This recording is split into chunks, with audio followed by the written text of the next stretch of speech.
KPS Rikoding By सासु ससुर छोरे ताऊ छोरे गे बता सासु ससुर छोरे ताऊ छोरे गे बता हे गिरनिया गे मेला देख चले तू यारा हे गिरनिया गे मेला देख चले तू यारा सासु ससुर छोरे ताऊ छोरे गे बता सासु ससुर छोरे ताऊ छोरे गे बता हे गिरनिया गे मेला देखे चले तू यारा हे गिरनिया गे मेला देखे चले तू यारा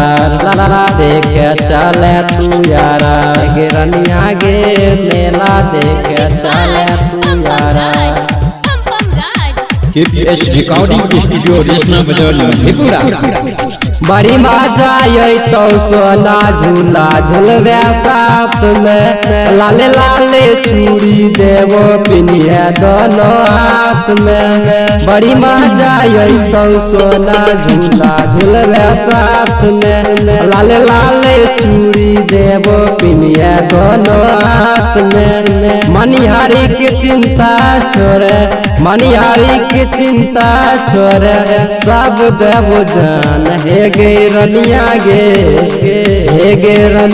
गे मेला देखे चले तू यारा हे गे रनिया गे मेला देखे चले तू यारा हे गे रनिया गे मेला देखे चले तू यारा हे गे रनिया गे KPS Rikoding reshna नदिए किनारे मेला लागल छै गे जान गे दर्शन करे बहुमा कोशिका दरबार गे नदिए किनारे मेला लागल छै गे जान गे दर्शन करे बहुमा कोशिका दरबार गे राइटर सौरव संजीत जाय छोरा विराज हे गे छोरिया हे गे छोरिया गे मेला देखे चले तू यारा हे गे रनिया गे मेला देखे चले तू यारा हे गे रनिया गे